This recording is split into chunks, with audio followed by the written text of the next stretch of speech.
Bonjour. Donc voilà, ici je vais vous montrer comment on peut créer une carte d'un parcours de golf pour usage sur Golf Quartz, sur la Watch, via l'iPhone.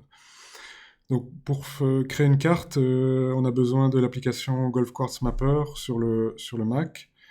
Le but est de réaliser ce fichier, hein, c'est un golf map. Une fois qu'on a ce fichier, on l'envoie sur l'iPhone qui se chargera de le synchroniser avec la montre. Mais on peut aussi le publier pour qu'il soit disponible pour tous les joueurs. Je ne vais pas me concentrer aujourd'hui sur la publication, mais juste sur la réalisation de la carte. Et dans d'autres vidéos, je montrerai comment partager plus généralement. Donc ici, bon, lorsque vous démarrez Golf Quartz Mapper sur le Mac, vous avez ceci. Donc il faut créer un nouveau document. Voilà, nouveau. Et donc là, directement, ben, on a une carte qui apparaît. Euh, la première chose à faire, c'est de la sauvegarder. Donc, on appuie sur sauvegarder. On choisit l'endroit. Ici, je vais mapper mon club, donc c'est le Royal Hainaut.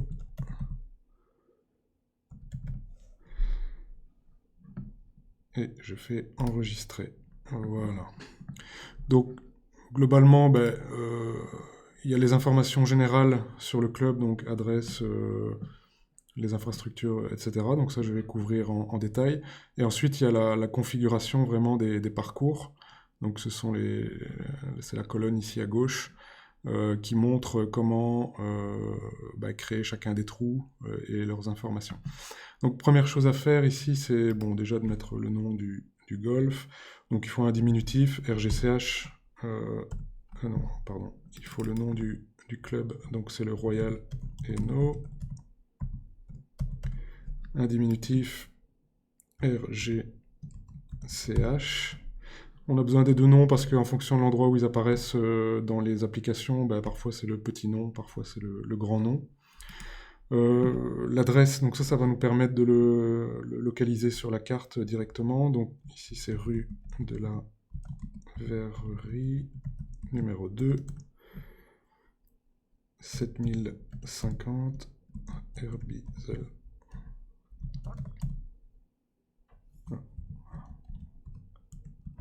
Voilà, en Belgique. Et donc on appuie sur la petite flèche et directement on arrive à l'adresse du club. Donc on voit déjà ici tous les parcours. Je vais agrandir un petit peu la fenêtre. Voilà. Euh, alors, souvent, ce qui est bien pour faire ce genre réaliser la cartographie d'un parcours, euh, c'est de récupérer via le site web la carte officielle du club. Ça permet de s'y retrouver. Si vous connaissez les trous, on n'a pas forcément besoin. Si c'est un parcours que vous connaissez pas, ça peut être utile. Ou parfois, c'est une page web sur laquelle on peut afficher les informations.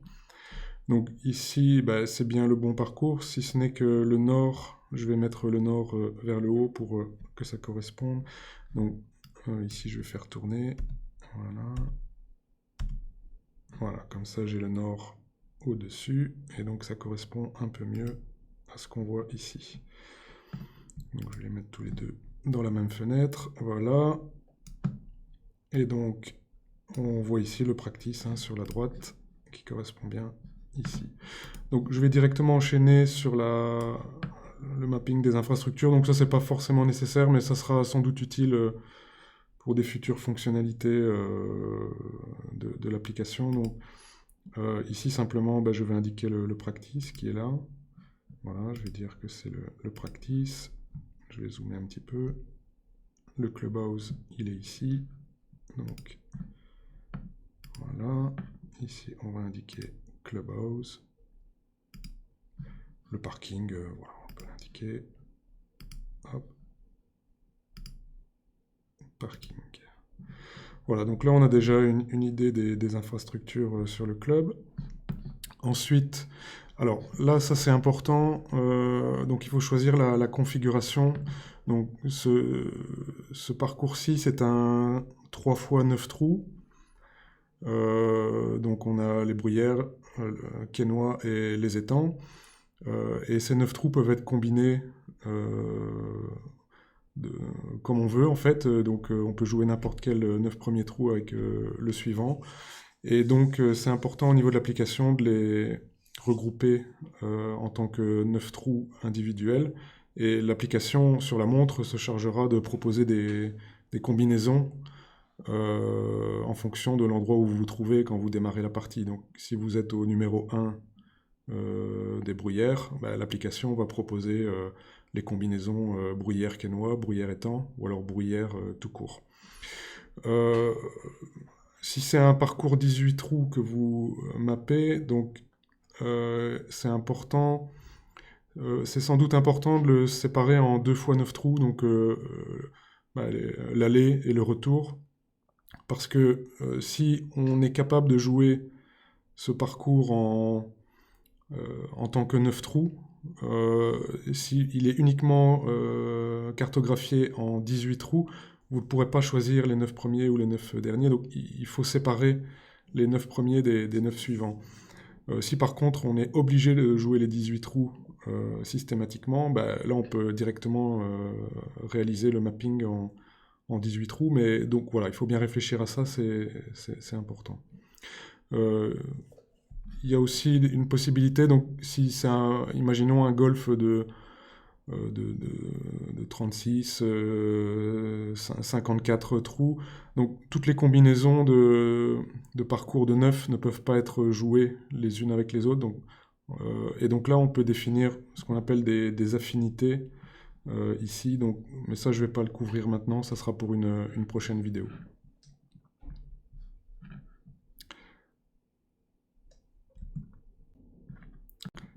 Alors ici, on va repartir de zéro, donc je vais supprimer les groupes de trous qui ont déjà été créés. Voilà, supprimer, supprimer.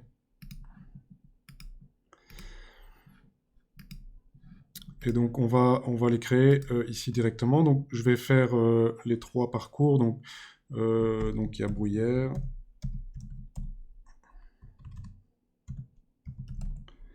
qui est un 9 trous. Ça n'est pas un parcours d'entraînement, donc ça j'expliquerai après. Donc ajouter, voilà, Bruyère. Je vais ajouter le Quesnoy, qui est aussi un 9 trous. Et alors les étangs.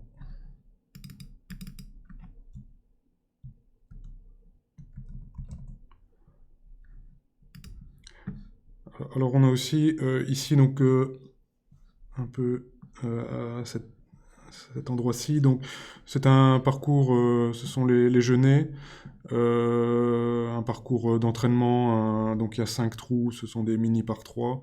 Bon, qui sont souvent pas cartographiés dans les montres habituellement, mais ça peut présenter un intérêt de quand même pouvoir utiliser sa montre lorsqu'on les joue. Donc je vais le créer également. Donc les genêts. Donc il n'y a que 5 trous et c'est de l'entraînement. Alors pourquoi on le tag en tant qu'entraînement? Ça veut dire que si vous vous retrouvez au départ de celui-ci avec la montre, il vous proposera le parcours, mais il n'essaiera jamais de faire des combinaisons entre les parcours officiels et le parcours entraînement parce qu'on n'est pas censé les jouer ensemble. Donc ça permet de distinguer les deux. Voilà. Alors, ensuite, donc, le numéro 1 des bruyères. Donc, ce qu'il faut en priorité indiquer, c'est le par de chaque trou. Donc, le numéro 1 des bruyères, bah, on peut aller voir ici sur la carte. Donc, les bruyères, c'est la couleur bleue. Et donc, c'est celui-ci ici, qui part du parking du clubhouse, qui tourne un léger dogleg droit, qui vient ici, voilà.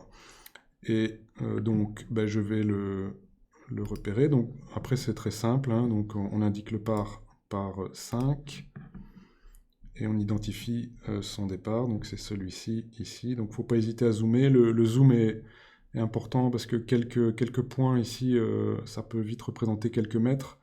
Et bon, ben, comme on veut avoir les distances précises vers les greens ou vers les obstacles, il faut être précis aussi en dessinant. Voilà, donc pour définir le départ, j'appuie sur définir et je dessine sur le départ. Voilà. Donc ensuite, ce qu'on fait, on essaie d'identifier le green. Donc le green est ici. On peut zoomer un petit peu. On fait définir le green.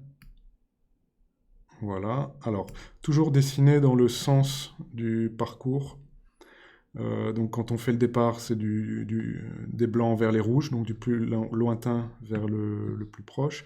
Et quand on dessine les greens, c'est du point proche vers le point lointain. Donc c'est le sens de la balle, simplement. C'est ce qui permet après sur la montre de savoir que ça c'est la limite proche du green et l'autre c'est la limite lointaine. Voilà, donc après je vais faire un zoom arrière. Donc ici, ce qu'on peut indiquer également, c'est sur les par 4 et les par 5, c'est la cible intermédiaire. Donc peut-être avant de la définir, je vais utiliser la règle ici qui permet de mesurer. Donc ici, je peux voir par exemple, donc il y a l'arbre ici qui est à peu près à un peu plus de 200 mètres. C'est souvent une bonne cible à avoir. Ça dépend évidemment des distances qu'on joue. Euh, donc ici, je vais définir la cible à cet endroit-là. Voilà, et donc là, comme ça, on a déjà une plus belle vue de ce qui se passe sur ce terrain. Ensuite, ce qu'on peut faire, c'est indiquer les obstacles, donc les bunkers. Donc ici, on voit bien, il y a un bunker. Alors, je vais le dessiner. Donc là, le sens de parcours n'est pas requis pour les bunkers, ça n'a pas d'importance. C'est pour les départs et pour les greens.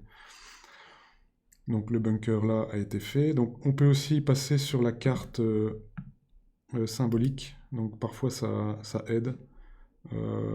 Donc on est sur Apple Map, ouais, Apple Plan.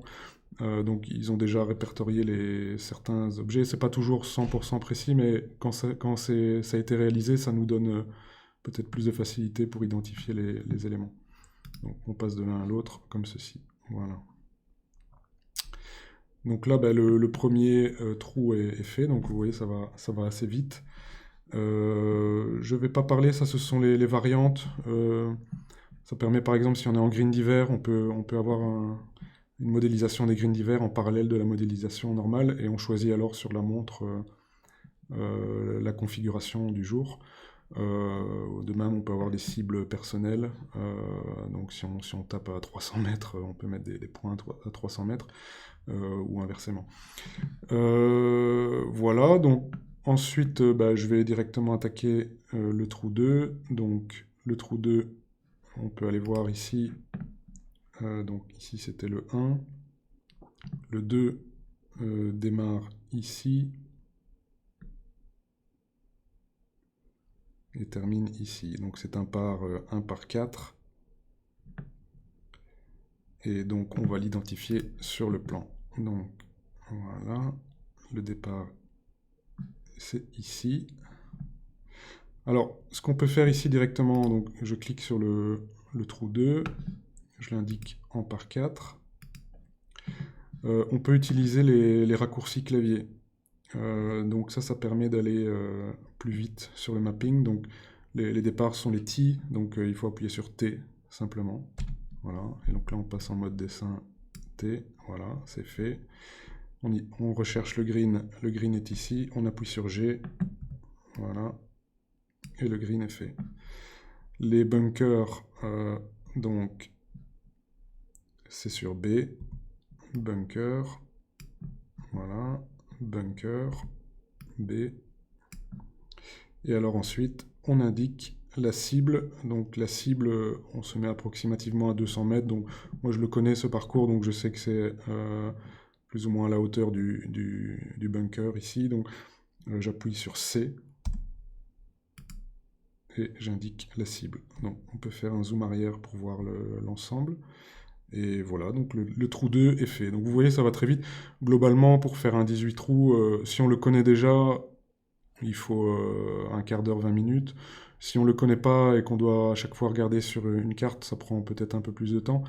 Mais voilà, c'est quand même rapidement effectué et après, on l'utilise à chaque fois, donc c'est facile.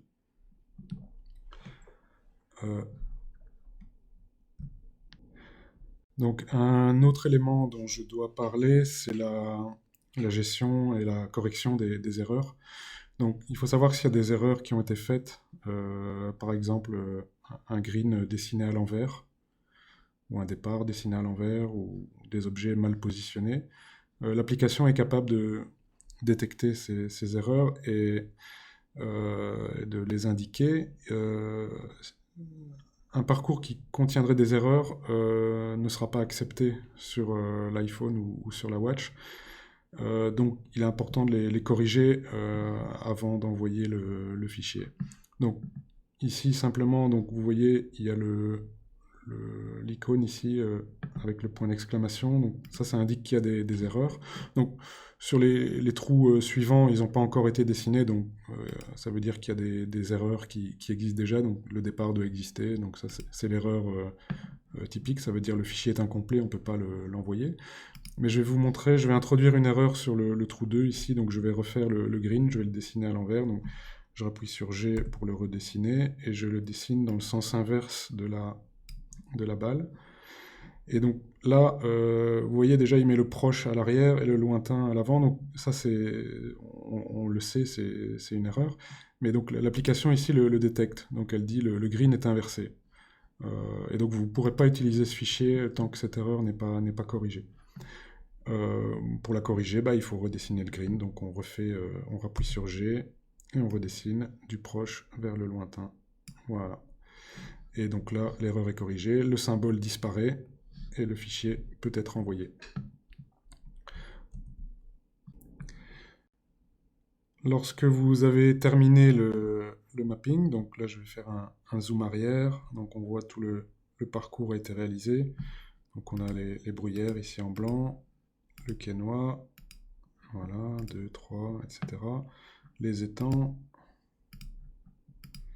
plus au sud. Et alors les genêts, qui est le terrain d'entraînement, le petit terrain d'entraînement dont on a déjà parlé. Lorsque vous avez terminé, voilà, vous avez votre fichier GolfMap que vous envoyez directement sur votre iPhone. Vous pouvez l'envoyer en AirDrop ou le mettre dans un dossier partagé sur iCloud. Et alors, sur l'iPhone, il faut l'ouvrir avec Golf Quartz, ce qui l'ajoutera directement à la liste des parcours stockés sur votre iPhone. L'iPhone se chargera ensuite de les synchroniser avec la montre.